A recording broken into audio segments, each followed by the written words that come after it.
Ils nous ont effacés de l'histoire. Nous, les 20 000 hommes, femmes, enfants, vieillards qu'ils ont massacrés. Nous, les 40 000 prisonniers. Nous, les déportés. Nous, les exilés. Ils ont écrit une histoire qui glorifie leurs noms. Les noms de nos assassins. Mais de nous, que reste-t-il?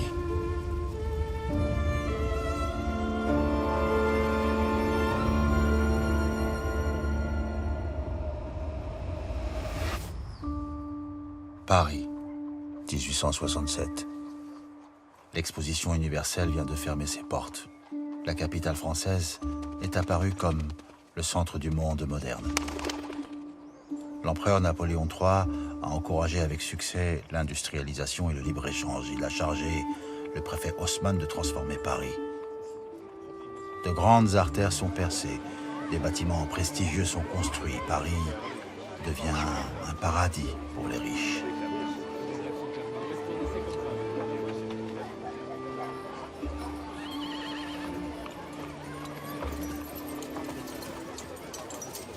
Mais les loyers augmentent. La grande migration des pauvres vers la périphérie commence.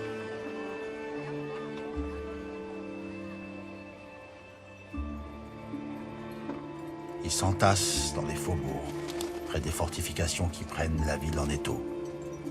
À Belleville, La Chapelle, La Villette, Montmartre, ils retrouvent les miséreux qui arrivent de toute la France.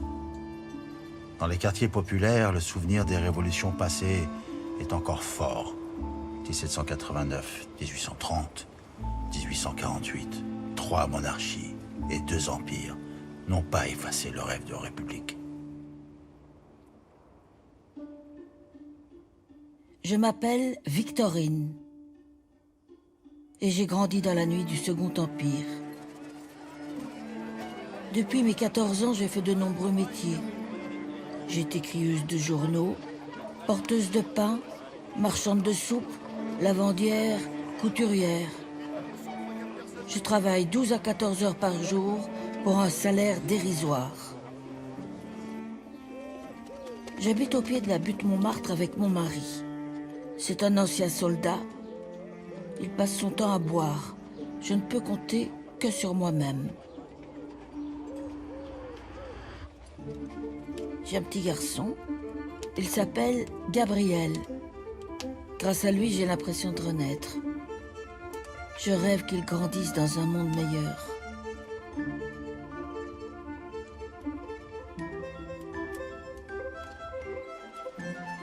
Une lueur éclaire ma nuit. Un roman de Victor Hugo, Les Misérables. Ce livre me bouscule, me fait réfléchir. Il parle de nous, de notre misère et de notre immense soif de justice. Mon voisin est membre de l'Internationale, l'Association internationale des travailleurs. Avec lui et d'autres amis, nous fondons une cantine coopérative. Grâce à elle, nous pouvons manger tous les jours. On rêve de changer le monde, de supprimer cette misère. 1868. L'empereur Napoléon III autorise enfin la presse et les réunions publiques. Un formidable mouvement républicain secoue Paris. On se réunit dans les salles de bal, les théâtres, les cafés, aux Folies Bergères, au Cirque d'hiver, à la salle Molière, aux Folies Belleville. Citoyens, depuis la Révolution française, nous sommes enchaînés, d'abord par le Premier Empire, puis par le retour de la monarchie, et maintenant par le Second Empire. Nous voulons la République sociale. 1869. De grandes grèves agitent la province. Le Second Empire est débordé par la liberté qu'il vient d'accorder. Il envoie l'armée rétablir l'ordre. Des ouvriers, des femmes et même des enfants sont tués. À présent, l'agitation s'empare de Paris. 1870 commence avec des cris. Un journaliste républicain assassiné! Le journaliste Victor Noir a été tué par un cousin de l'empereur! Victor Noir devient le symbole de la République, assassiné par l'Empire. On sort des immeubles, des boutiques, des cafés pour les funérailles du journaliste. Toute la colère contenue depuis des années se concentre autour du corbillard.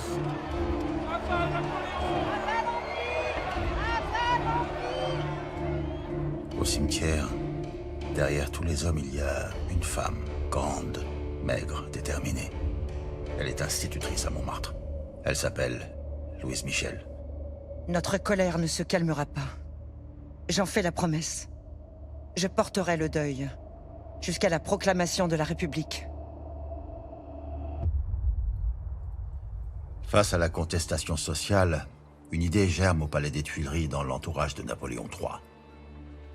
Détourner la colère vers un ennemi extérieur. De l'autre côté du Rhin, les Prussiens inquiètent avec leur désir d'unité allemande.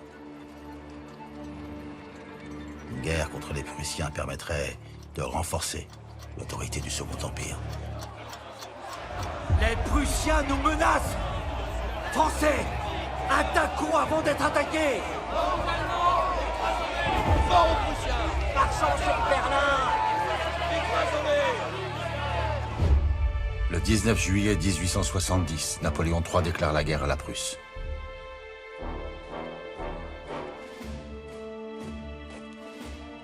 Les rues de Paris sont envahies de soldats qui vont se battre dans l'est du pays.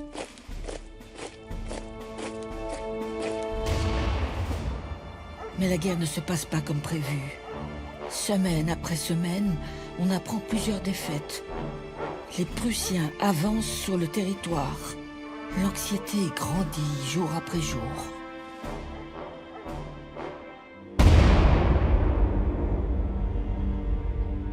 Le 2 septembre 1870, 6 semaines après la déclaration de guerre, Napoléon III s'est rendu avec 80 000 hommes.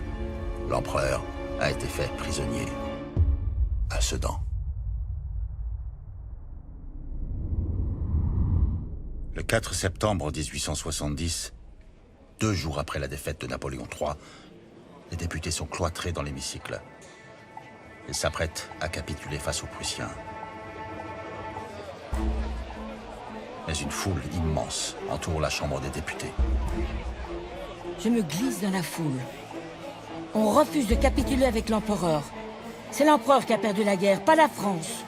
Nous voulons sa destitution et la proclamation de la République. Ah bah Napoléon! Vive la République! Les soldats sont en ligne, prêts à tirer. On s'élance. Les soldats dégainent leurs sabres. Mais rien ne peut résister à ce flot humain. On entre dans la Chambre des députés. Vive la France!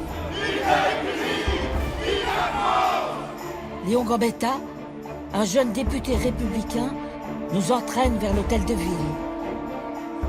Français, pour sauver la patrie en danger, le peuple a demandé la République. La République est proclamée.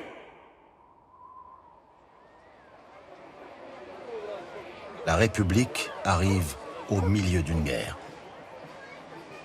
Un gouvernement provisoire organise la défense nationale. Il s'installe dans l'hôtel de ville. La population se cotise pour acheter des canons. Même les pauvres donnent le peu qu'ils ont. L'armée est en déroute, alors on forme une milice civile. La garde nationale. Dans chaque quartier, les hommes s'engagent. Ils élisent eux-mêmes les officiers qui les conduiront au combat.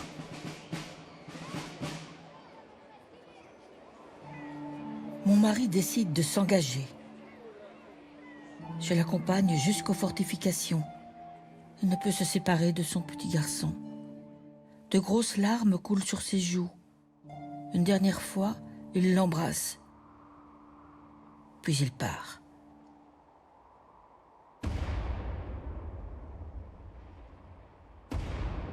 L'armée prussienne va très vite. Le 19 septembre 1870, elle est aux portes de Paris. Les Prussiens encerclent la capitale. La ville est assiégée. Nous étouffons à l'intérieur des fortifications.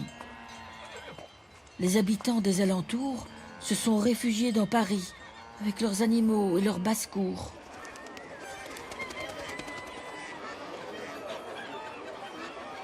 Une affiche de Georges Clemenceau, le jeune maire du 18e arrondissement, nous redonne courage.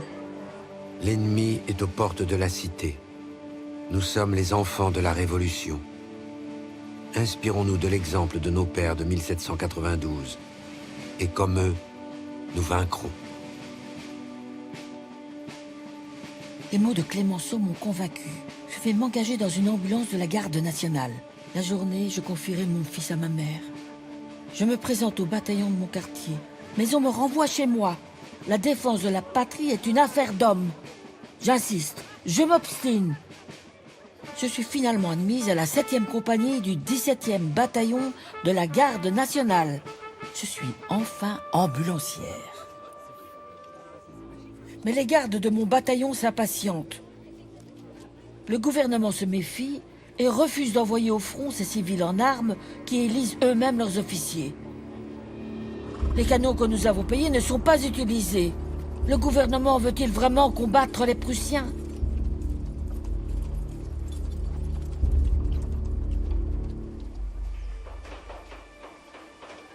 Paris est isolé du reste de l'armée.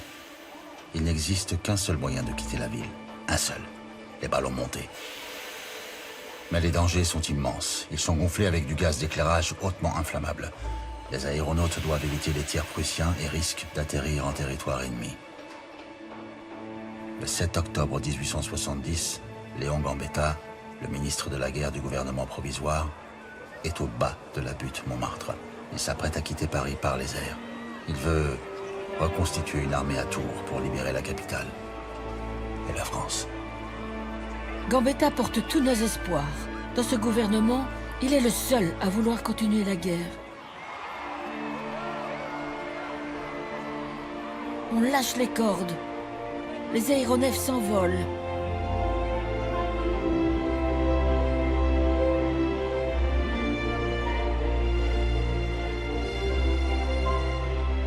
Mais il me semble que ces frêles ballons emportent notre dernier espoir.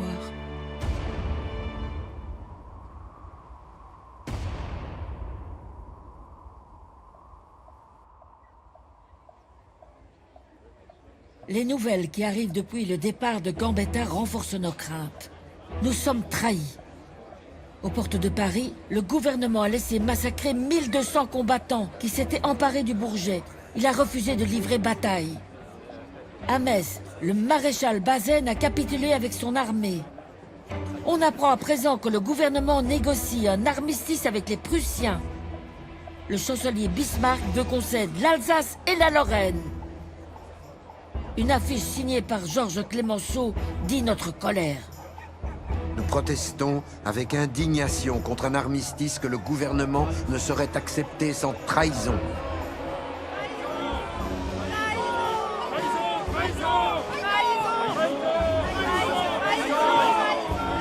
On marche contre le gouvernement. Les portes de l'hôtel de ville cèdent. Les bataillons de Belleville nous ont rejoints. Je reconnais beaucoup de révolutionnaires que j'avais entendus dans des réunions publiques. Nous ne voulons plus de ce gouvernement qui n'a pas été élu et a trahi notre confiance. Nous exigeons l'élection d'une commune de Paris pour lutter vraiment contre les Prussiens.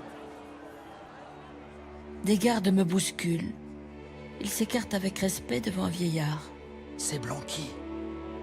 Lorsqu'il passe devant moi, il me semble voir défiler toutes les révoltes de notre siècle.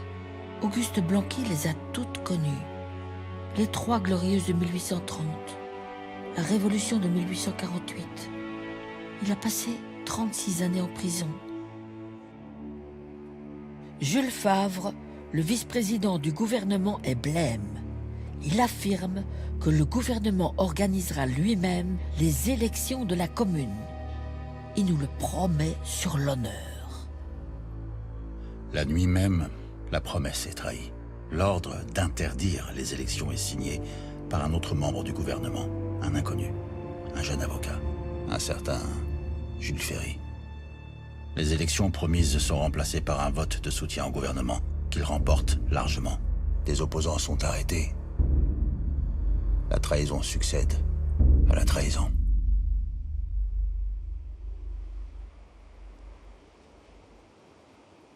Nous avons pour prison les fortifications de Paris. Nous sommes séparés de la France et du reste du monde. L'hiver s'installe, glacial.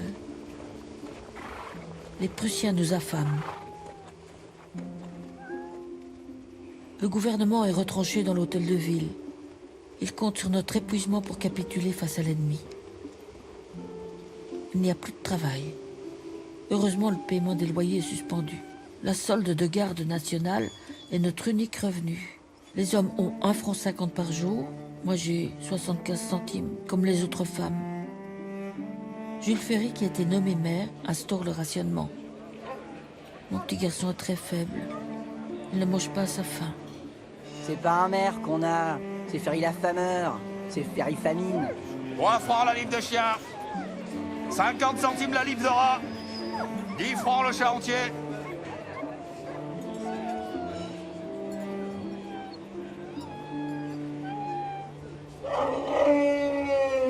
Les animaux du jardin des plantes sont au menu des restaurants chics.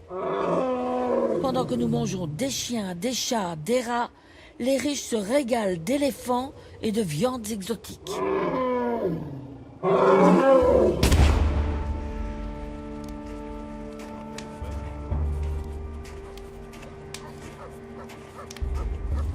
Ce soir, je suis au rempart avec mon bataillon. Nous ne céderons pas. Nous ne capitulerons pas. Mais nous restons toujours en défense. Le gouvernement refuse de lancer l'attaque pour percer les lignes ennemies.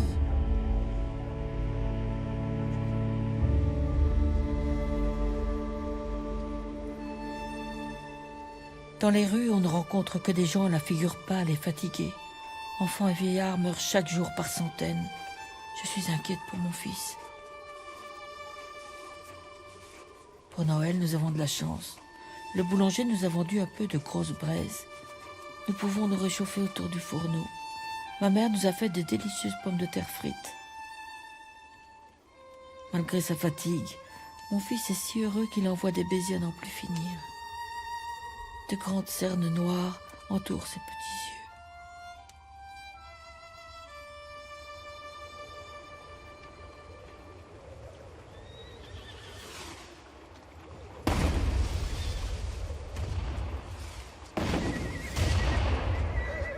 Les Parisiens sont maintenant bombardés sans relâche. La capitale suffoque. Le gouvernement ne bouge pas. Il s'apprête à livrer Paris aux Prussiens.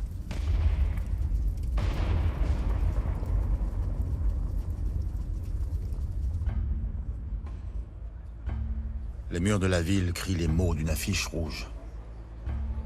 Le gouvernement qui s'est chargé de la défense nationale a-t-il rempli sa mission? Non. Nous sommes 500 000 combattants et 200 000 Prussiens nous étreignent. Le gouvernement n'a pensé qu'à négocier. Il n'a su ni administrer Paris, ni combattre l'ennemi. Place au peuple, place à la commune. Le 22 janvier 1871, la foule se masse devant l'hôtel de ville. On est dimanche. Sur le parvis, beaucoup de femmes et d'enfants accompagnent les gardes nationaux de Belleville, Montmartre, la Villette. Une délégation a voulu être reçue. Jules Ferry, le maire, est barricadé à l'intérieur. Soudain, un coup de feu retentit.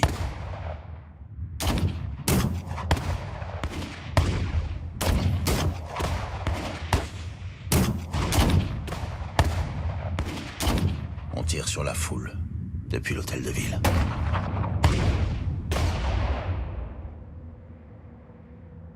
Cinq corps inertes gisent sur le parvis. Le gouvernement a gagné. Les Prussiens aussi ont gagné. Ils signent ensemble un armistice le 28 janvier 1871.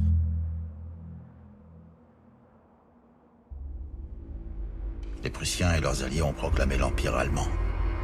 En France même, à 20 km de Paris, dans la galerie des glaces du château de Versailles.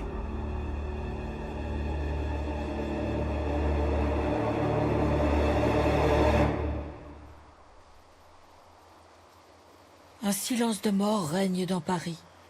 On n'entend plus le canon vibrer. Nous puisions dans ce vacarme le courage et la force de résistance. Le bruit de nos pas dans la rue, le son de notre voix, tout nous semble étrange. On se croit sourd. On écoute, puis rien. C'est à rendre fou.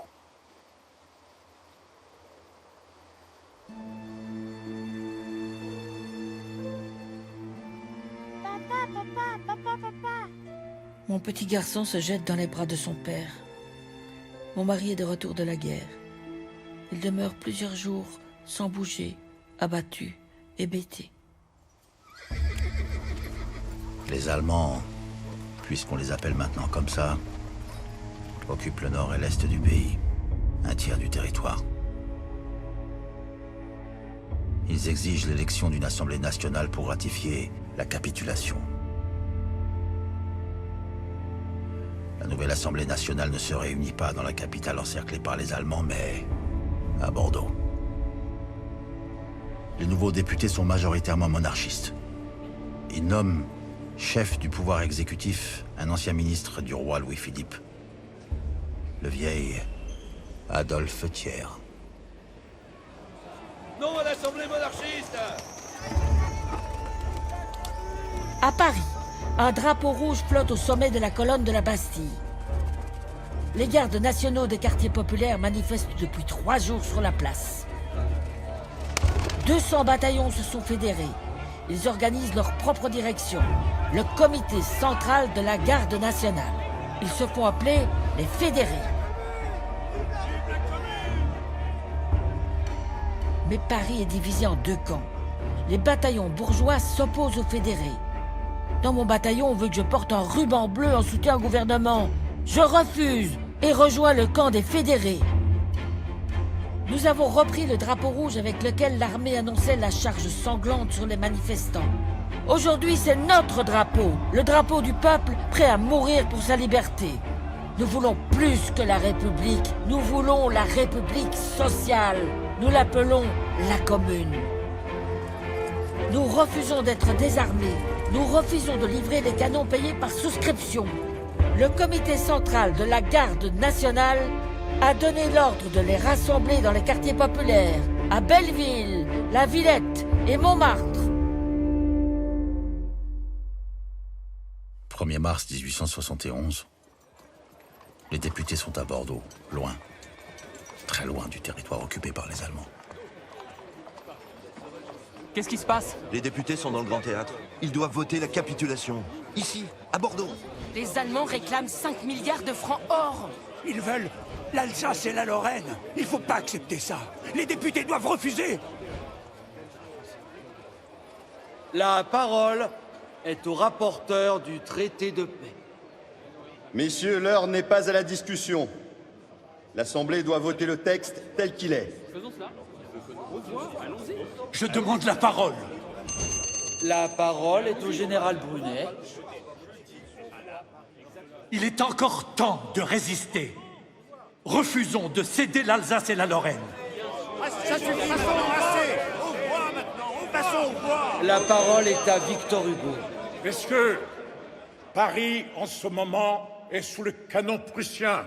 Rien n'est terminé et Paris attend. Ces 6 mois de République ont été 6 mois d'héroïsme. 300 000 pères de famille se sont improvisés soldats. Si cette paix se conclut, c'en est fait du repos de l'Europe. Il y aura désormais en Europe 2 nations redoutables, l'une parce que victorieuse, l'autre parce que vaincue. Oh, assez de patriotisme dramatique. Ce n'est pas avec des sentiments et des principes qu'on fait de la politique. C'est ça, bien dit, allez. Bravo, assez de discussion maintenant. Au vote, au vote. La parole est à Émile Keller, député d'Alsace. Ce n'est pas seulement comme Alsacien. C'est comme Français que je parle. On nous dit que seule une paix honorable sera acceptée. Est-il honorable de céder des populations? J'en appelle à tous les peuples qui ne peuvent se laisser indéfiniment vendre comme vil bétail. J'en appelle à la postérité qui nous jugera. La parole est au chef du pouvoir exécutif, Monsieur Adolphe Thiers.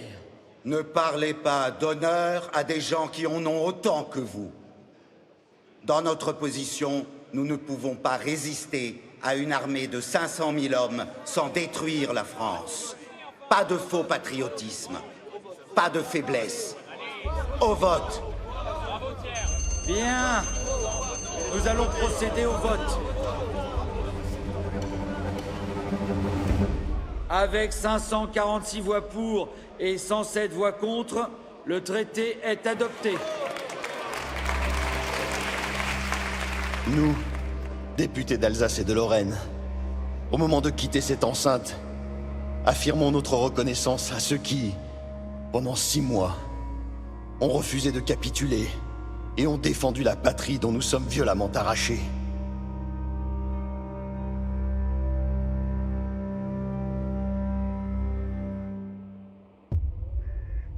Paris est en deuil. Je traverse des rues entièrement vides et me dirige vers les Champs-Élysées. Ils sont là, avec leurs chevaux, avec leurs drapeaux, avec leurs armes. Ils sont arrivés par l'Arc de Triomphe. Ils sont entrés. Les Allemands sont entrés dans Paris. Le gouvernement les a laissés défiler sur les Champs-Élysées.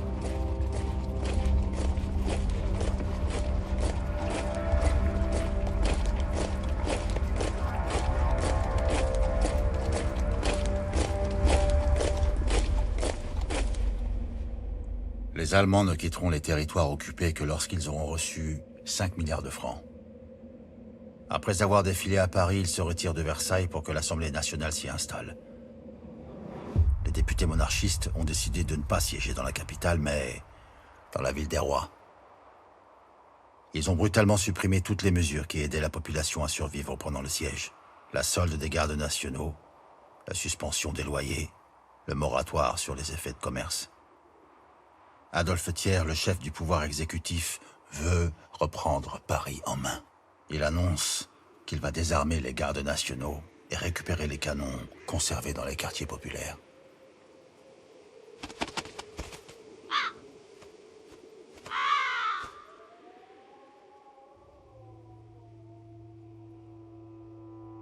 Depuis quelques jours, mon petit garçon paraît triste. Il tient péniblement sa tête. Dans la nuit, il m'appelle et me dit « Maman, j'ai mal, j'ai mal ». J'attends le jour avec anxiété. À son réveil, tout paraît normal. Mais lorsque je lui fais sa toilette, je m'aperçois qu'il a la jambe gauche paralysée. Je suis foudroyée.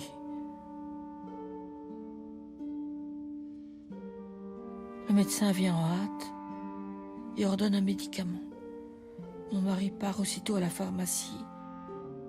Mais la distance est grande depuis notre maison. Mon cher ange, tiens bon, je t'en prie. Ton papa va venir et tu seras sauvé. Mon enfant ne parle plus. Il prend les montants de son lit avec ses 2 petites mains. Il s'y cramponne avec une telle volonté qu'il résiste jusqu'à l'arrivée de son père.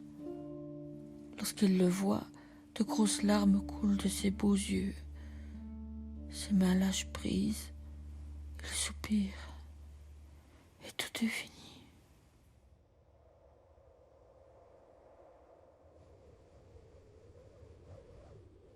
Hier, j'ai enterré mon fils. Je ne peux pas dormir. Je ne peux plus dormir. Je m'habille, descends les escaliers et marche au hasard des rues. La ville dort.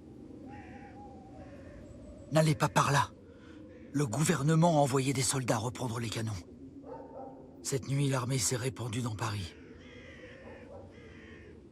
Je serpente dans les petites rues. J'arrive au bas de la butte Montmartre. Le jour se lève, maussade, La ville se réveille. 18 mars 1871. Dans la nuit, 20 000 soldats français sont entrés dans Paris. Ils doivent reprendre les canons conservés dans les quartiers populaires. Leurs objectifs, Belleville, La Villette, Montmartre. L'armée est à Montmartre! Elle vole nos canons! Les militaires sont sous les hauteurs.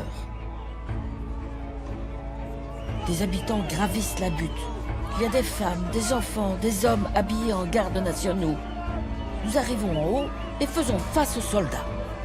Sur son cheval, un général commande. Arrêtez-vous! Les soldats obéissent.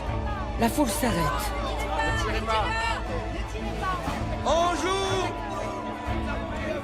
Les crosses s'appuient aux épaules. Les canons des fusils s'abaissent. La foule frémit mais ne bouge pas.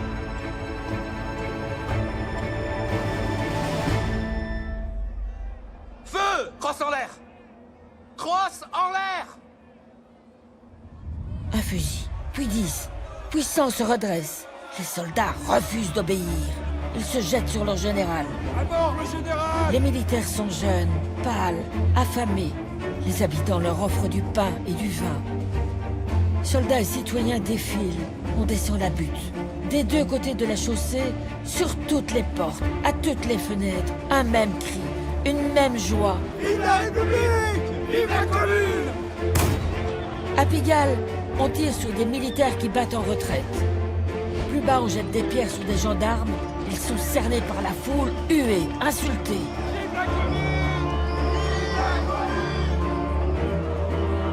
Porte de Saint-Denis, des canons viennent d'être repris par le peuple. Je traverse le canal Saint-Martin. Des soldats sont repoussés par les gardes fédérés. J'arrive à Belleville. Des militaires sont mêlés aux habitants. On traque à la fraternité. Je me dirige vers la Bastille. Partout, la foule, les barricades. Les femmes piochent la terre. Les enfants servent les barricades avec zèle. L'armée s'est volatilisée. Un enfant me tend un pavé. Il veut que je l'aide. Je dépose le pavé au sommet de la barricade. Puis un autre. Puis un autre encore. Et le soleil et mon ventre et tant d'émotions. Je chancelle, cherche l'équilibre, m'agrippe en vain à la barricade et m'effondre sur les pavés.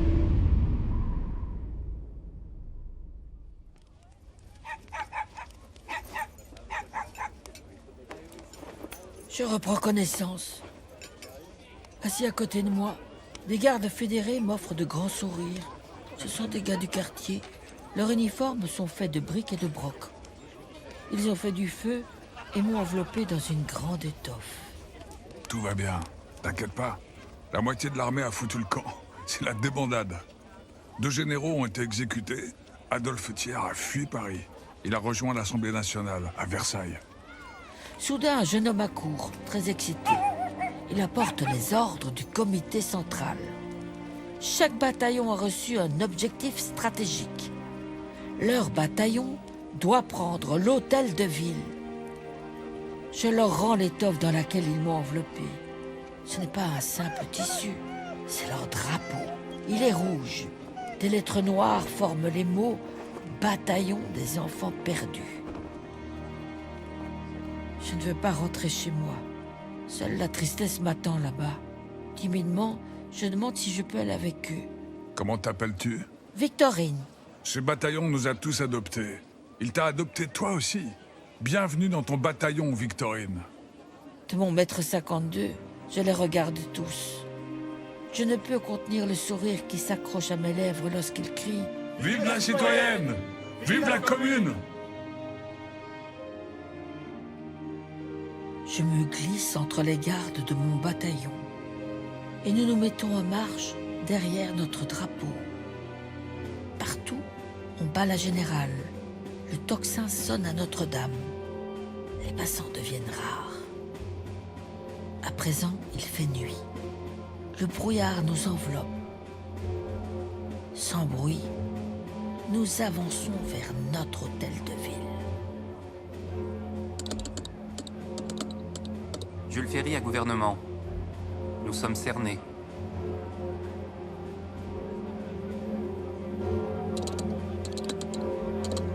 Jules Ferry à gouvernement. Il nous faudrait une mitrailleuse pour balayer la place. Jules Ferry à gouvernement. Les insurgés arrivent en tirant des coups de feu. La troupe a évacué l'hôtel de ville. Je sors le dernier.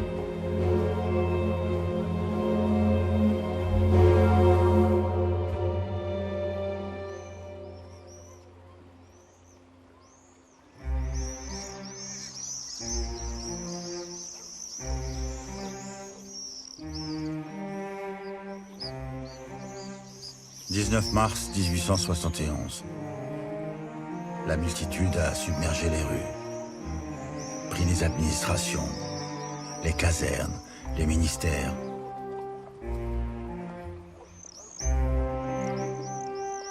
L'armée a fui, le gouvernement a fui, les administrations se vident. Tous se réfugient à Versailles.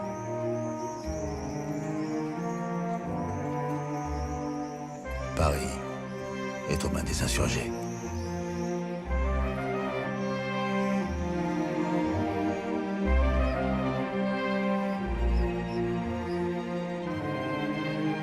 Le comité central de la garde nationale est à l'hôtel de ville. En une journée, il est devenu la seule autorité dans Paris.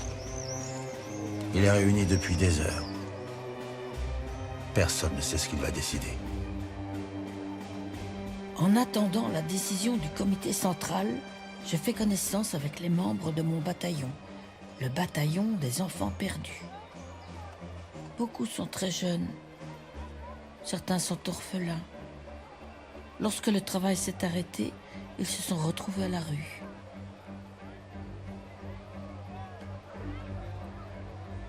À la fin du jour, le comité central de la garde nationale annonce sa toute première décision. Depuis des mois, ces hommes rêvaient d'atteindre l'hôtel de ville. Maintenant, ils y sont. Ils ont le pouvoir. Pourtant, leur première décision est de le rendre. Ils annoncent les élections de la Commune de Paris.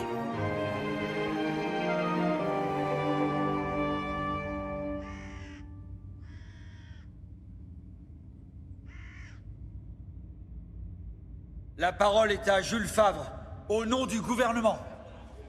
Le gouvernement est à Versailles avec l'esprit de revanche. Ces gens qui ont pris Paris ne méritent aucune espèce de pitié, car ils n'en ont pas pour la civilisation et pour la France. Il faut en finir avec ces misérables. Considérons-les comme des bandits et des ennemis. Il faut que Paris se soumette. Entendez-vous? Il faut que Paris se soumette. Marchons sur Paris. Il faut qu'on en finisse. Versailles vocifère, mais paraît isolé. La révolution se répand en province. La commune est proclamée à Limoges, Toulouse, Narbonne, le Creusot, Saint-Étienne, Lyon et Marseille. Dans de nombreuses villes et villages, l'armée fraternise avec la foule.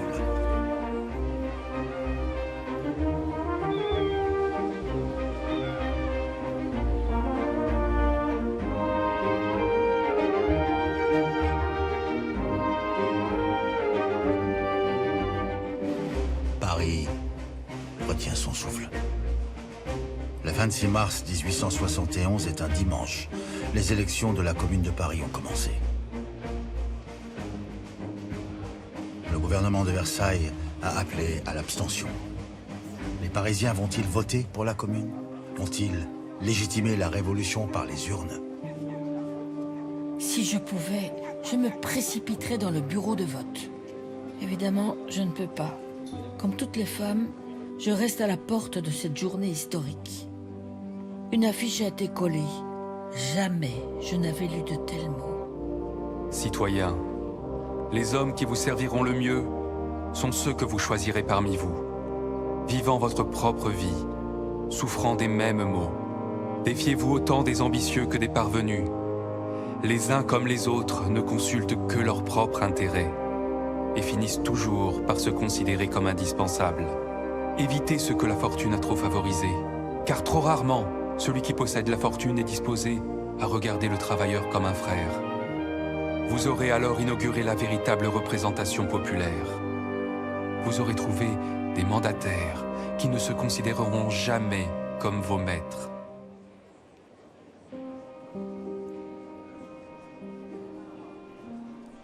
Il y a foule dans les rues.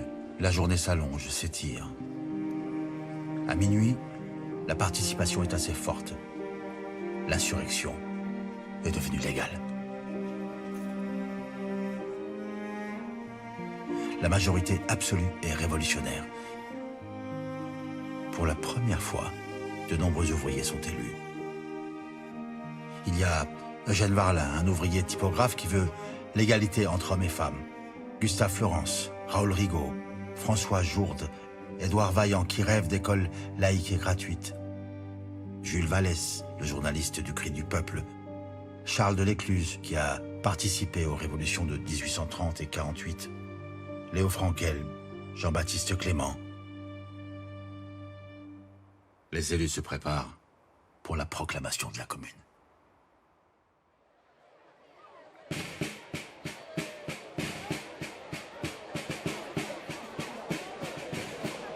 De toutes les directions, les bataillons de la garde nationale arrivent, joyeux, au bruit du tambour, au son des clairons. C'est une mer montante qui emplit la place et bientôt la déborde. J'arrive avec le bataillon des enfants perdus. 4 heures sonnent. Le drapeau rouge flotte sur l'hôtel de ville. Les membres du comité central de la garde nationale apparaissent. Une écharpe rouge à la ceinture. Aussitôt, les canons du quai de Grève tonnent. D'autres canons répondent.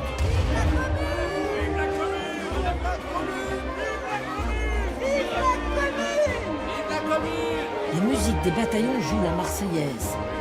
Le chant se répand comme une immense vague, sur les trottoirs, dans les rues, sur les ponts, aux fenêtres, partout. La Commune est proclamée!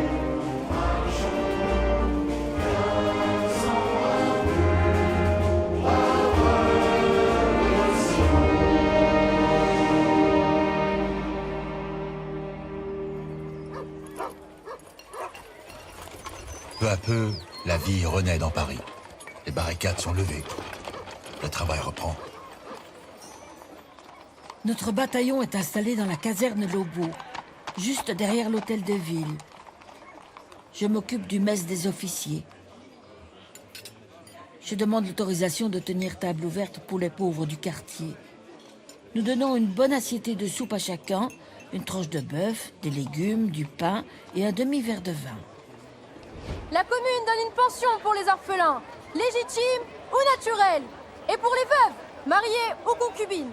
Les enfants nés en mariage ont enfin des droits. L'union libre est reconnue. Les élus de la commune votent de grandes réformes. Ils viennent de décider la séparation de l'Église et de l'État.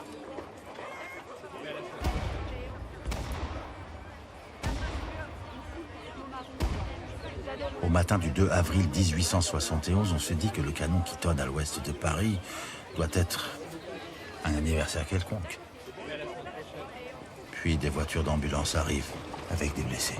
Les Versaillais attaquent! Les Versaillais attaquent! À Versailles! Un cortège de femmes traverse la ville et appelle à marcher militairement sur le gouvernement et l'Assemblée nationale retranchée à Versailles. Dans la précipitation, on fait battre le rappel. Tout l'après-midi, les bataillons descendent des faubourgs vers la place de la Concorde. Ils viennent de Belleville, de Montmartre, de la Villette, de la Bastille. Mon mari a répondu présent. Il accompagne le bataillon des enfants perdus. Il ne disait plus un mot depuis la mort de notre fils il y a 3 semaines. Lorsqu'il a entendu battre le rappel, il s'est levé et a pris son arme.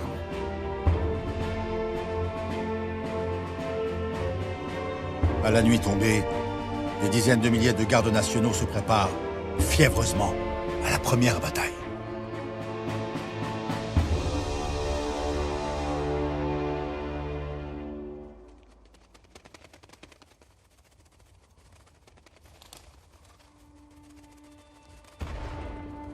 Les nouvelles tardent à arriver. Enfin, des gardes nationaux rentrent du combat en groupes dispersés. Quelques hommes de notre bataillon reviennent. Je pousse un soupir de soulagement. Mon mari est parmi eux. La première bataille s'est transformée en déroute. Les hommes manquaient d'armes, de munitions. Les ordres n'étaient pas transmis. Le Mont Valérien a bombardé et dispersé les gardes fédérés. Les Versaillais ont massivement exécuté des prisonniers. Les hommes sont en colère contre la commune qui n'était pas prête au combat. En colère contre ce gouvernement de Versailles qui refuse de reconnaître le vote populaire. En colère peut-être aussi contre nous-mêmes et notre grande naïveté. Toutes les communes de province ont été réprimées. Celle de Marseille a résisté 14 jours. Elle vient d'être écrasée dans le sang. Versailles veut maintenant briser cette commune légalement élue à Paris. Paris ne subira pas le même sort que Marseille.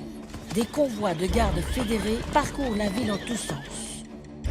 Des bataillons sont disposés sur les fortifications et dans les forts et les villages de la périphérie. Dans Paris, on érige des barricades. On déplace des pièces d'artillerie. On apporte des munitions. On prépare le ravitaillement. Paris organise sa défense.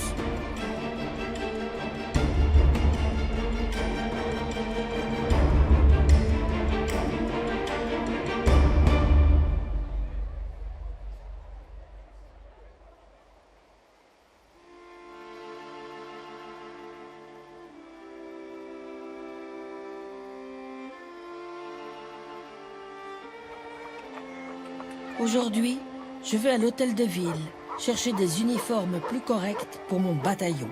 Hey, tu sais où est la Valette? J'ai croisé son voisin, il paraît qu'il est à Belleville. Le bâtiment est une fourmilière. Jour après jour, nos élus votent des réformes que nous attendions depuis très longtemps. La commune a aboli les amendes et retenues sur salaire. Elle a réduit la journée de travail à 10 heures dans les ateliers d'armes du Louvre. Tu savais qu'elle a fixé un salaire minimum dans les services publics? Les ateliers abandonnés par les patrons versaillais, ils vont être réquisitionnés. Ils seront directement gérés par les ouvriers. Les grandes réformes sociales sont portées par un jeune homme discret, Léo Frankel. Il n'est pas français, c'est un Hongrois. Il est devenu délégué au travail, c'est-à-dire ministre du Travail. Léo Frankel a demandé la parole. La révolution du 18 mars a été faite exclusivement par la classe ouvrière. Si nous ne faisons rien pour cette classe, je ne vois pas la raison d'être de la commune. Mais non. Laissons les ouvriers boulangers se défendre eux-mêmes auprès des patrons. Nous n'avons pas à intervenir dans une question entre patrons et employés. Le travail de nuit est blâmable. Mais nous n'avons pas à faire un décret là-dessus. Bien sûr que si. Nous sommes ici pour faire des réformes sociales. Et pour faire ces réformes, devons-nous d'abord consulter les patrons? Non. Est-ce que les patrons ont été consultés en 1792? Et la noblesse a-t-elle été consultée aussi? Non. Le soir, les églises accueillent les réunions publiques. Je me glisse dans la pénombre de l'une d'elles. La personne qui est montée à la chaire est une femme. C'est une journaliste. Elle s'appelle André Léo. Maintenant, le sort du droit en ce monde est lié au sort de Paris. Maintenant, le concours des femmes devient nécessaire. On voit les femmes anxieuses, enthousiastes, ardentes, l'œil rempli de feu, se donner tout entière à la grande cause de Paris.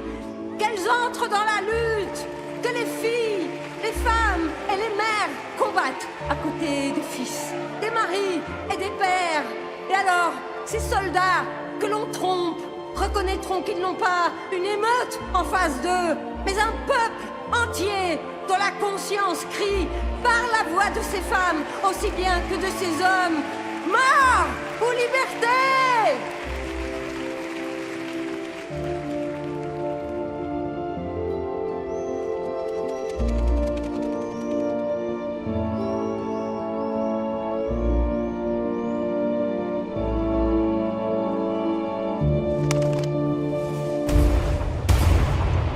Au-delà des fortifications, les combats sont terribles.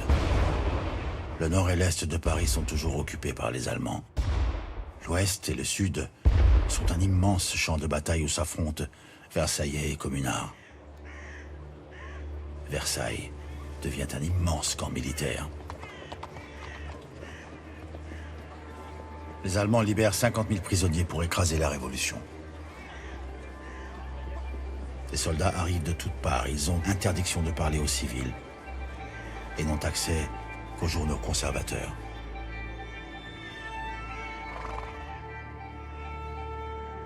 L'armée versaillaise se renforce de jour en jour. La commune est tiraillée. Certains élus sont prêts à renier leurs principes. Versailles exécute massivement les prisonniers. En représailles, la commune vote le décret des otages. Pour un prisonnier exécuté par Versailles, elle fusillera 3 otages versaillais. Plusieurs journaux conservateurs sont interdits. Des réfractaires qui refusent de combattre dans la garde nationale sont arrêtés. Les ordres viennent de l'ex-préfecture de police.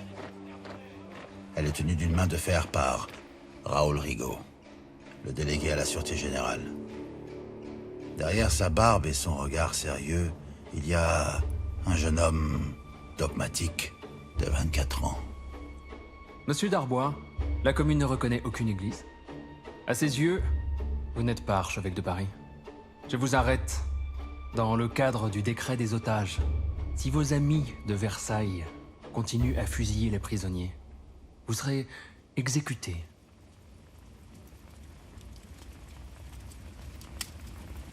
Le décret des otages voté par la commune me laisse un goût amer. Les élus de la commune n'ont pas aboli la peine de mort. Mais la commune, ce ne sont pas seulement ses élus, c'est nous aussi, dans la rue. J'ai rejoint des amis devant la mairie du 11e arrondissement. Le jour de la publication du décret des otages, nous brûlons un symbole, la guillotine de la prison de la Roquette. Je la regarde se consumer au pied de la statue de Voltaire, qui doit sourire, j'en suis sûr.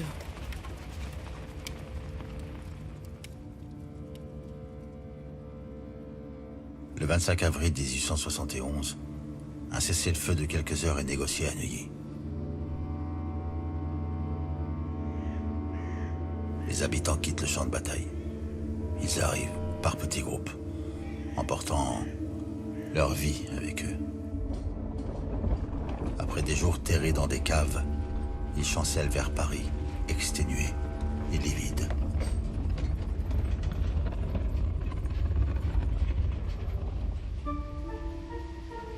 Le 29 avril 1871, une étrange musique se répand dans Paris.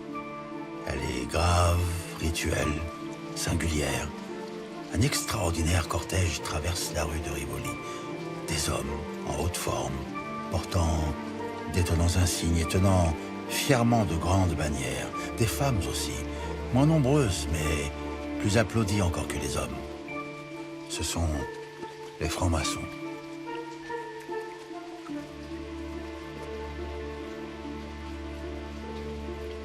Arrivés aux limites de la ville, ils s'arrêtent, plantent leurs bannières sur les fortifications et envoient à Versailles une délégation porteuse de paix.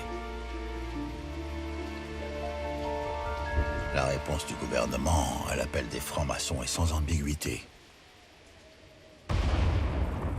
Le bombardement reprend avec plus de force encore. Versailles veut écraser Paris.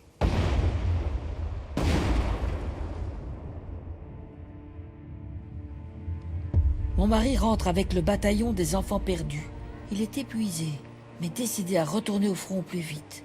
Je ne l'avais pas vu aussi déterminé depuis longtemps. Il se bat sous les ordres d'un homme qui fait son admiration, le général Dąbrowski. C'est un Polonais qui se donne corps et âme pour la commune. 1er mai 1871, la périphérie est presque entièrement tombée aux mains des Versaillais. Les combats se concentrent maintenant au sud-ouest, sur le fort d'Issy, qui leur interdit le passage vers la capitale. La nuit est douce, paisible. Je m'apprête à sortir de Paris avec le bataillon des enfants perdus. Nous nous rassemblons sur le champ de Mars avec les autres défenseurs de la commune. À 3 heures du matin, nous recevons l'ordre de nous mettre en marche.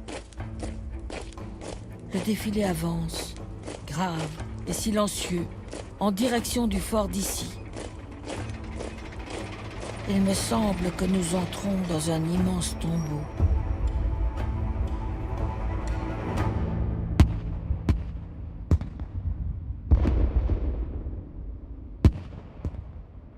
La bataille dure depuis des jours et des nuits. Le bombardement du fort ne s'arrête jamais. Louise Michel est l'une des rares femmes à se battre le fusil à la main.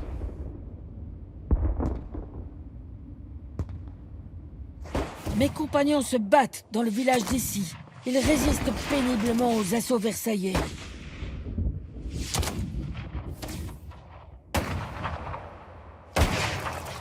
Je m'approche pour secourir les blessés. Malgré ma petite taille, j'arrive à traîner des hommes jusqu'à l'ambulance. Le lendemain matin, tous nos blessés sont morts.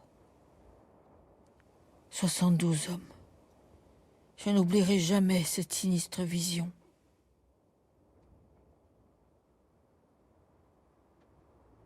Le 8 mai 1871, le fort qui protégeait Paris est tombé.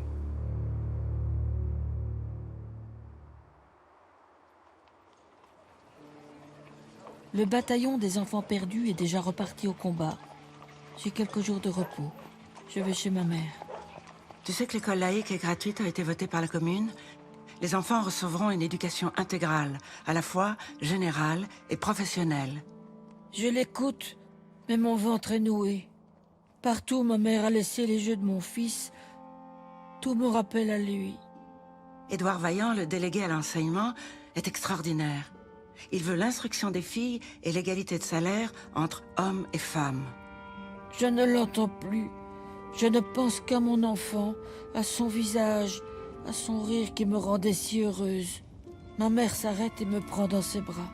Victorine, tu n'avais que 8 ans lors de la Révolution de 1848. Mais je n'ai pas hésité un instant. Je suis montée sur les barricades, tu me tenais par la main, je le faisais pour toi. En 48, nous avons échoué. Notre République a été volée par les riches. Aujourd'hui, je te regarde et je suis fière de toi et de notre commune.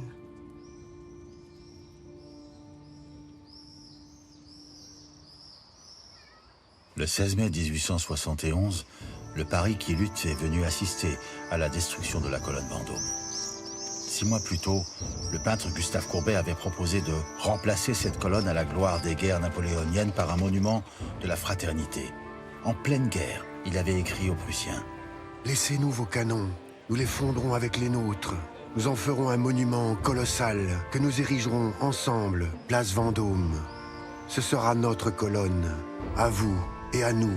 Ce sera la colonne des peuples, la colonne de l'Allemagne et de la France, à jamais fédérée. » Aujourd'hui, Gustave Courbet est membre de la commune. De l'autre côté des fortifications, à l'est et au nord, les Allemands observent. D'Angleterre, d'Italie, de Russie ou d'Espagne, on observe aussi.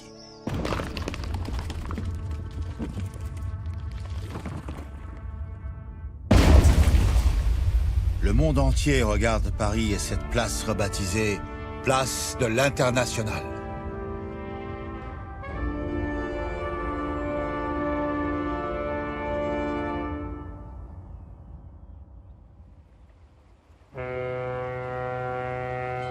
J'attends sur un ponton le bateau-mouche qui doit m'emmener rejoindre mon mari et notre bataillon.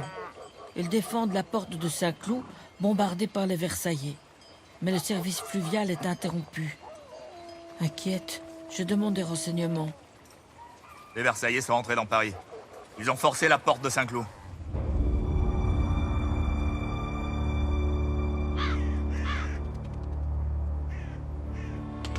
Je suis désemparée. La nuit approche.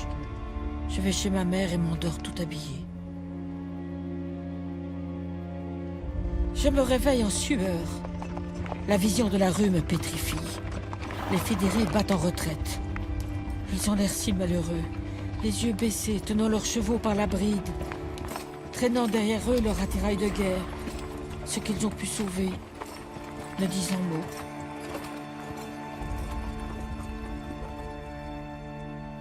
Le cœur serré, j'annonce à ma mère ma décision de rejoindre mon mari et notre bataillon au combat.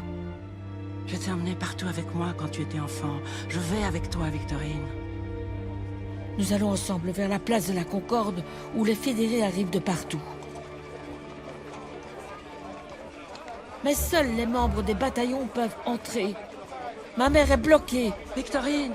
Brusquement, je suis séparée d'elle. Je lui envoie un baiser. Victorine! Les larmes aux yeux. J'avance. Je dois rejoindre mon bataillon. Sortez, citoyenne, sortez au plus vite. C'est inutile. Vous ne retrouverez jamais votre bataillon. C'est plus qu'un sauve-qui-peut général. Une femme habillée en garde nationale se tourne vers moi. C'est Louise Michel. Je vais rejoindre un groupe de femmes à Montmartre. Ne reste pas seule. Viens avec nous.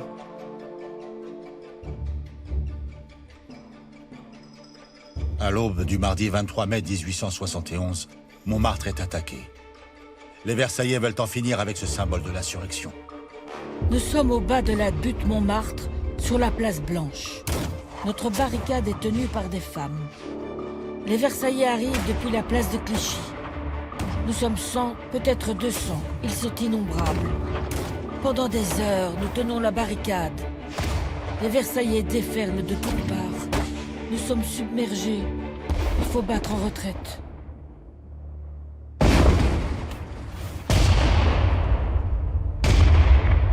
À midi, Montmartre tombe. Beaucoup de combattants de Montmartre ont reflué à l'angle des rues Mira et des Poissonniers. Ils arrivent dans un état d'excitation et d'angoisse terrible. Sur la butte, le combat est terminé. Pourtant, des bruits de fusillade résonnent. De l'autre côté des lignes, on exécute. On exécute en masse. Soudain, un officier fédéré arrive au grand galop. C'est Dombrowski. Le général polonais tournoie avec son cheval et nous encourage de ses paroles. On l'acclame, on se ressaisit, on court au poste de combat. Mais Dombrowski est atteint d'une balle en pleine poitrine. Les obus nous écrasent. Les Versaillais s'abattent sur nous. Ils sont tellement nombreux. Ils sont tellement nombreux. Il faut fuir encore. À la nuit tombée, plusieurs bâtiments officiels sont incendiés par les fédérés, dans l'espoir de ralentir l'avancée versaillaise.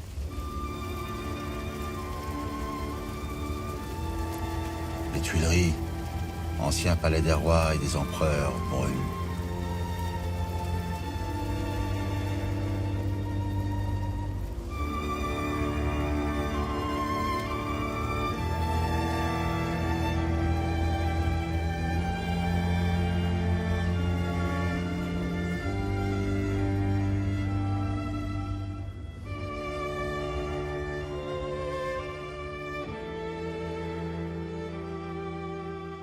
Au petit matin du mercredi 24 mai 1871, la ville étouffe sous une voûte lugubre. Je me réveille recroquevillé contre une des barricades qui protège l'hôtel de ville. Dans la nuit, la place s'est remplie. Des fédérés sont arrivés de tous les quartiers occupés. Ils sont plusieurs milliers, prêts à défendre le cœur de la cité. Les Versaillais se rapprochent. Ils ont débordé la place de la Concorde et déferlé à travers la rue Royale en flammes. Ils ont éventré les défenses et envahi la place Vendôme. Ils écrasent à présent une à une des barricades de la rue de Rivoli. Bientôt, ils seront là. Sur la barricade, des camarades s'affolent. L'hôtel de ville! Je suis saisi d'effroi à la vue des flammes qui jaillissent derrière nous. L'hôtel de ville est en feu!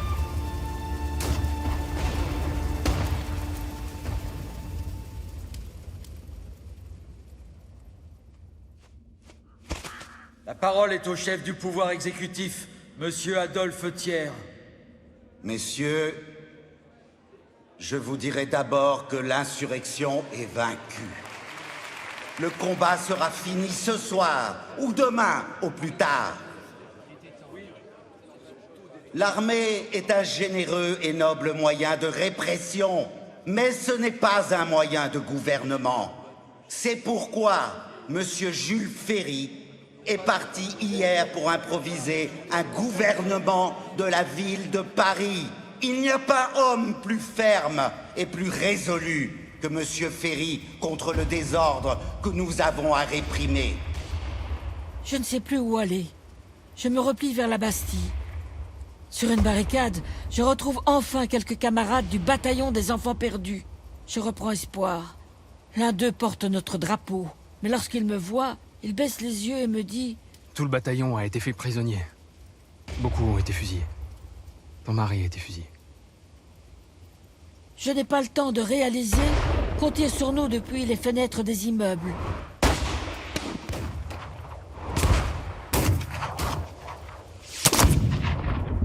Le compagnon qui porte notre drapeau reçoit une décharge en pleine poitrine. Victorine, ne m'abandonne pas. Mon camarade tremble. Je l'enveloppe avec notre drapeau. Je veille ce cher ami couché sur mes genoux. Je pense à mon mari, tué en défendant Paris. Je pense à mon fils, mort de la misère. Je pense à ma mère, laissée derrière moi. Je ne pleure pas. Je ne quitte notre compagnon que lorsqu'il a cessé de vivre. Doucement, délicatement, je reprends notre drapeau, imprégné de son sang.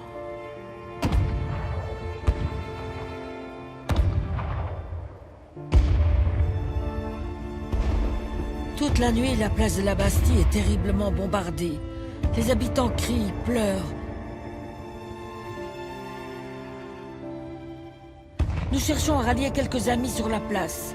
Je veux les rappeler à nous en hissant notre drapeau sur la barricade centrale. La Bastille, en cet instant, a quelque chose de magique, d'infernal, digne de l'enfer de Dante. De tous côtés, la mitraille, les balles et le fracas d'un effroyable combat. Des hirondelles passent, poussent des cris et tombent, effarés. Des nuages de poudre se répandent dans le ciel. Du milieu de cet embrasement sort comme une apothéose le génie de la liberté affranchissant le monde.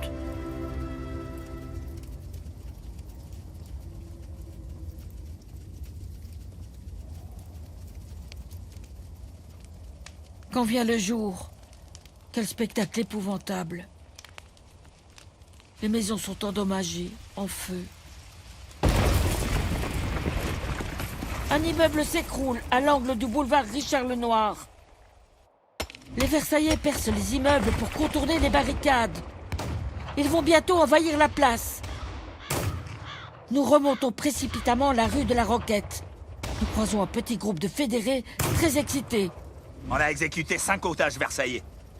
J'ai tué l'archevêque de Paris. Au Yaxo, à Belleville, ils ont tué 50 otages.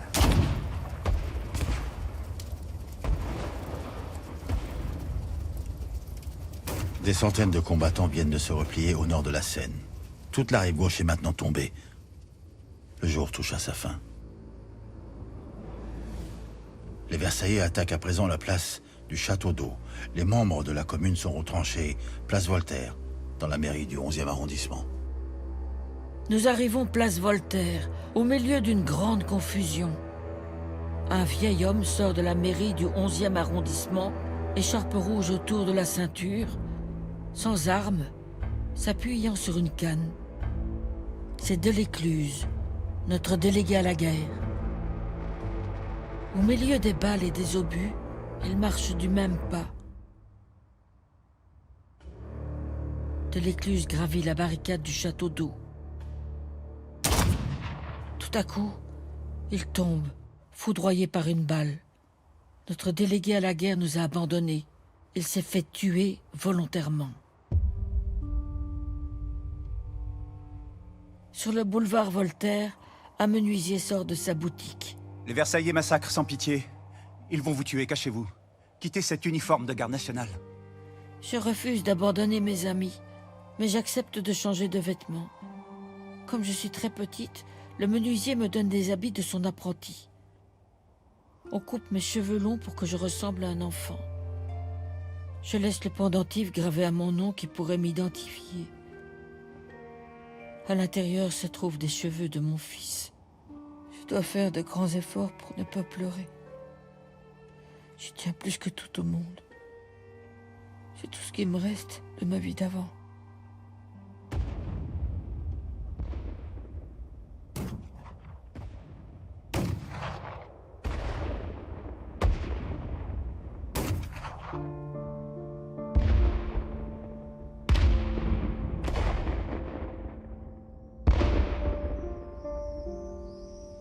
Nous remontons la rue de Belleville, notre drapeau en tête. Des débris de bataillons arrivent de toutes parts.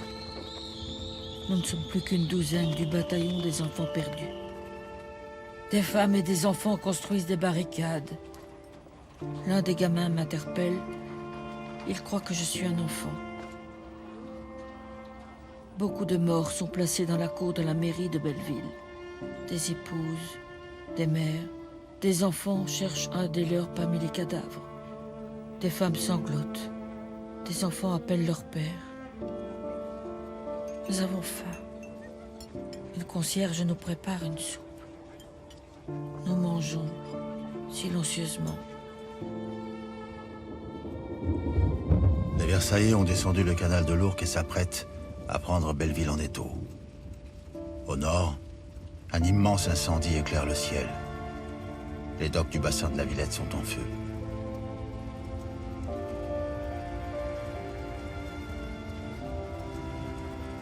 Les derniers combattants de la commune sont acculés dans les quartiers qui mènent à Belleville.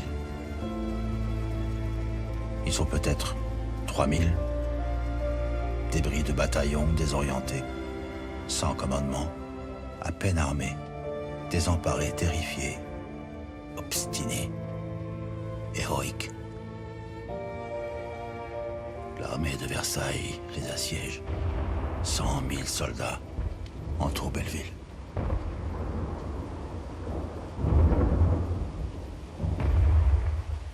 L'attaque du Père-Lachaise a lieu de nuit. Le cimetière est une véritable citadelle qui protège Belleville. Un flot intarissable de soldats versaillais se déverse parmi les tombes. Les défenseurs du cimetière ne sont que 200. Les derniers combats ont lieu au milieu des morts, dans l'obscurité d'une nuit sans espoir. Le Père-Lachaise est tombé. Belleville est seule.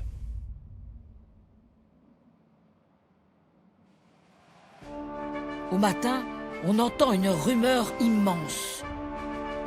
Les fédérés se massent. Une musique extraordinaire, passionnée, rallie les gardes nationaux dispersés. Cette fanfare est un commandement. Je n'ai jamais entendu musique plus ardente. Les Versaillais arrivent! Notre drapeau en tête, nous nous rassemblons pour le combat.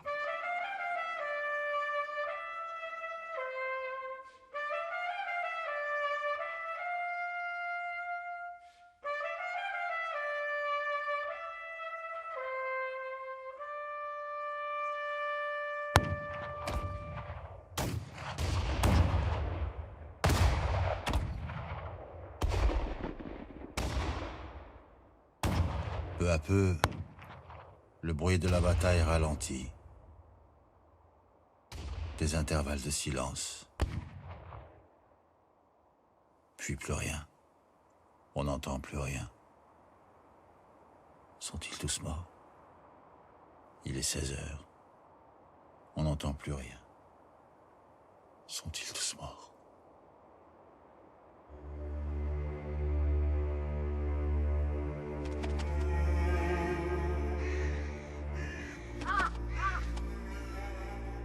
Nous sommes réfugiés dans un des derniers baraquements de la rue Axo, tout en haut de Belleville, près des fortifications. Des soldats forcent la porte. Victorine, je vais te faire glisser par la fenêtre. Avec de la chance, on te prendra pour un gosse du quartier. Je ne veux pas laisser mes compagnons. Je ne veux pas les abandonner. Fuis! Tu as encore ta mère! Va la rejoindre! Prends notre drapeau. Garde-le précieusement. Le cœur serré, j'enroule notre drapeau autour de ma poitrine. Mes compagnons me font sortir par la fenêtre. Vive la com... Je me retrouve dans la rue, seule, Je marche, comme ivre, ne sachant où aller. Inconsciemment, je regarde des cadavres gisant sur les pavés. Plus loin, un jeune homme, 17 ans peut-être, vient d'être arrêté. Il est adossé à un mur. Fusillez-moi ça. Je descends la rue de Belleville. On me laisse passer, on me prend pour un enfant. Partout, des morts entassés. Sur un tas de cadavres, une fillette, dans les 5 ans, jolie, les cheveux bouclés.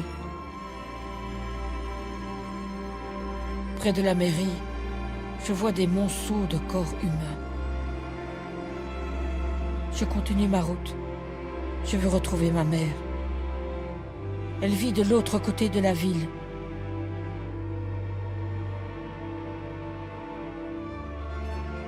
Des horreurs se passent devant mes yeux.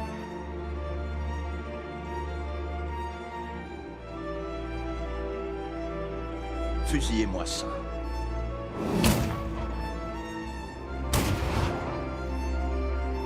À chaque barricade, des soldats veulent me forcer à enlever des pavés. Je ne réponds pas.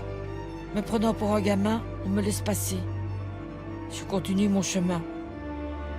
Fusillez-moi ça. Je ne m'arrête pas, j'avance. J'avance, je veux retrouver ma mère. Un groupe s'agite, hurlant, bousculant tout sur son passage. Je me cache sous un porche. Des soldats traînent une jeune fille de 16 ans peut-être. Elle se débat. Jupon, robe et corsage volent, en lambeaux arrachés.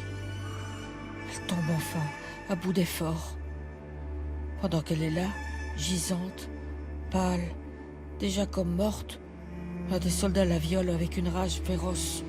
Son calvaire se termine par un coup de baïonnette qui met à nu ses intestins. Les soldats ont quitté la rue. Je descends vers le centre de Paris. Il règne un silence de mort. Des militaires, l'arme au bras, marchent de long en large. Ils ont pris possession de la ville. Paris est ravagé. J'arrive à peine à me repérer.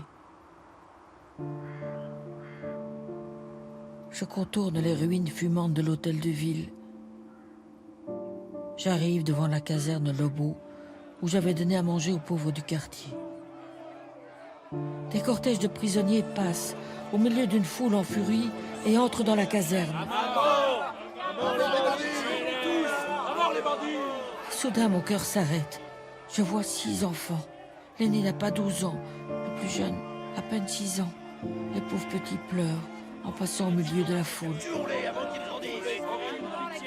Le plus petit des enfants est nu-pied dans des sabots. Il n'a que son pantalon et sa chemise, et pleure à chaudes larmes.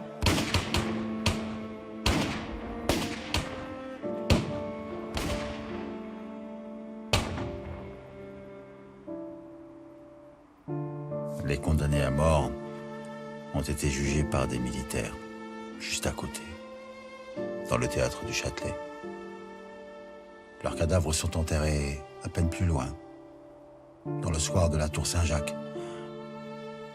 Au-dessus de la terre noire, on aperçoit des têtes, des jambes, des bras, des mains dont certaines s'agitent encore. La ville est couverte de tribunaux, d'abattoirs et de charniers.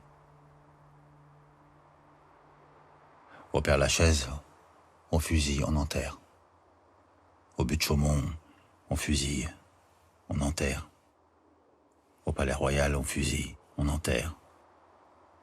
Au Parc Monceau, on fusille, on enterre. Au Jardin du Luxembourg, on fusille, on enterre. Dans la gare de l'Est, on fusille. Dans la gare du Nord, on fusille. Dans la mairie du 11e, on fusille. Dans la prison de la Roquette, on fusille. Dans la cour de l'Opéra, on fusille. Sur l'île de la Cité, on fusille. Dans l'école polytechnique, on fusille. Place du Panthéon, on fusille. Place Vendôme, on fusille. partout dans Paris. On fusille. Je pense à ma mère, la seule personne qui me reste au monde. Je ne pense plus qu'à elle. Je traverse la Seine. J'arrive dans sa rue. Dans quelques minutes, je serai chez elle. Je reprends courage. Plus qu'un instant, et j'embrasserai ma mère. Je ne reconnais rien. Les ruines succèdent aux ruines. Je suis devant ce qui était l'immeuble de ma mère. Il n'y a plus rien. Plus rien.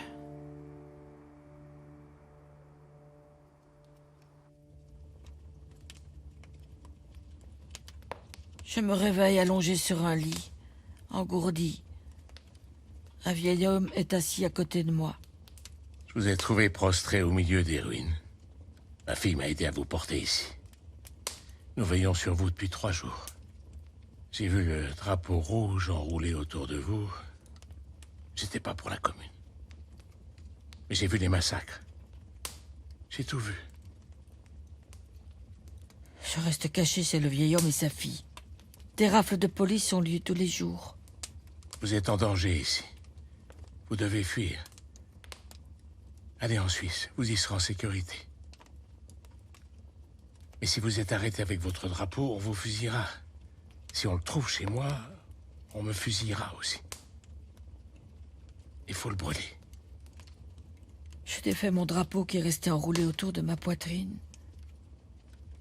Une dernière fois, je regarde son inscription. Bataillon des enfants perdus. J'ai l'impression de brûler tous mes compagnons, morts pour lui.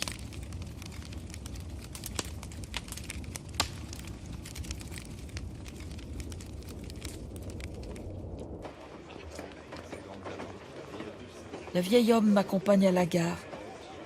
Sa fille m'a prêté ses papiers. Il ne me quitte qu'au signal du départ. Quelques instants encore, je vois ces signes amicaux. Paris disparaît au loin. D'autres ont moins de chance que Victorine. D'immenses convois de prisonniers partent pour Versailles. Par ces veines ouvertes, Paris se vide. Hommes, femmes, enfants, vieillards, ils sont là. Par milliers silencieux, sous le soleil et des regards de plomb, ils marchent. Une dernière fois par flot, dans les artères de la ville, ils s'écoulent vers Versailles. Ils sont 40 000 au milieu des soldats.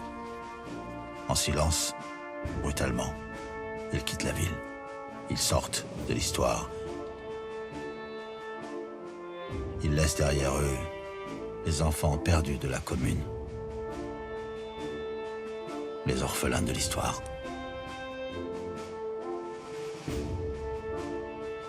On disperse les prisonniers. On les conduit de nuit pour que la population ne s'interpose pas. Il n'y a pas assez de prisons, alors on les parque sur les pontons de vieux navires militaires. Tout au bout du Finistère, la rade de Brest devient une immense prison. On en déporte des milliers en Nouvelle-Calédonie. Le trajet dure des mois. On les entasse dans des cages, en fond de cale. Louise Michel est déportée avec d'autres femmes et plusieurs enfants, dont certains nés en prison, en Nouvelle-Calédonie, à l'autre bout du monde. On les oublie.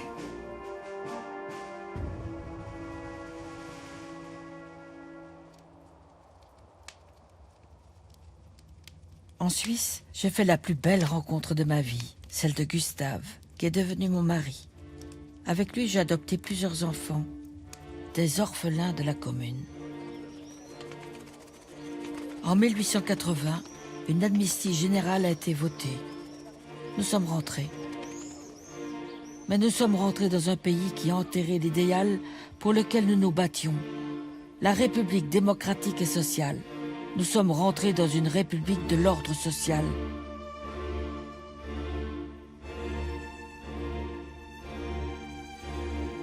Bientôt, je ne serai plus là. Les orphelins de la commune sont devenus grands. Inlassablement, je leur raconte cette histoire. leur histoire.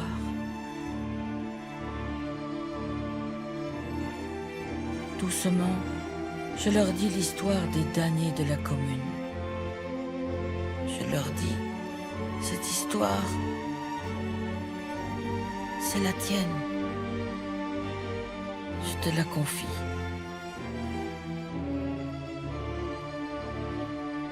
Prends soin d'elle. Protège-la. Et surtout, transmets-la.